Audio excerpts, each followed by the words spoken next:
kabisa baada ya majukumu. Naona umekuja kuchukua au kurudisha? Nimekuja kurudisha fomu.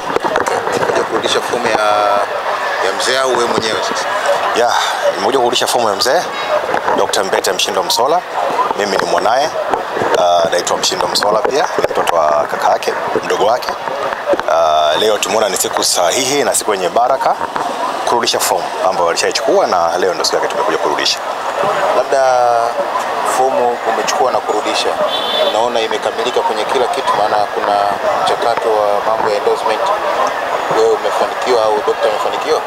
Niwahakikishie wadau, wapenzi na Watanzania wote kwamba Dr. Mbete Mshindo Msola ni mzoefu na mbobezi wa mambo ya mpira.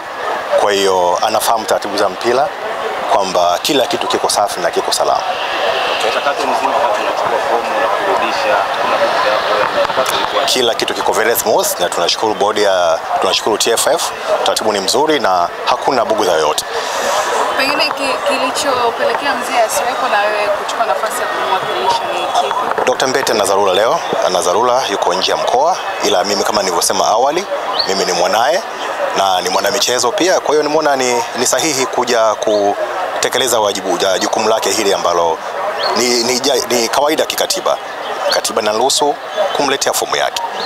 Hii sio mara ya kwanza kwa daktari kuingia kwenye nafasi nyingine za namna hii. Kwa sababu lakini pia alishawahi kuvuta hapa nyuma. Labda sasa hivi tayari wake ukoje?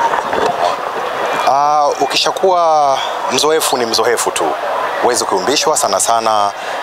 Uzoefu unazidi kuongezeka kwa sababu hajawahi kutoka nje ya michezo. Maisha yake ni ya michezo.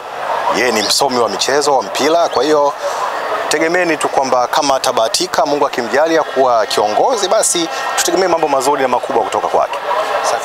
Asante. Issue ya endorsement hapo umesema kwamba kila kitu kiko sawa, kwamba amefanikiwa kupata endorsement ambazo anahitaji, kwa maana kuanzia 5 na kuendelea.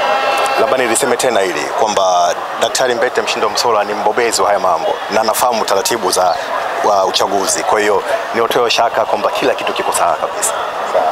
Na ulihusika pengine labda kumshawishi mzee arudi kwa nafasi, au ni yeye aliamua nafasi ya kuchukua hii nafasi? Kwa wanaonifahamu wanajua kabisa kwamba Dr. Mbete mimi ni rafiki yake, ukiacha tu mtoto, ila ni rafiki yake wa karibu sana, hasa kwenye mambo ya michezo. Kwa hiyo nilihusika kwa namna kubwa tu kumwambia huu ni wakati sahihi yeye kurudi sasa kwenye ngazi kubwa kabisa za kuhakikisha mpira wetu unaenda mbele zaidi na zaidi. Wewe kwa kuhusika kwako unaamini kuna kitu Dr. Mshindo anapaswa kuja kukiongeza na kinamisi? Sahihi. Kila nyakati zinakuwa zina nafasi yake. Kwa hiyo naamini daktari atakuja kubadilisha na kuongeza ama kuleta chachu zaidi kwa yale ambayo wenzake wameshaanza na kuendeleza.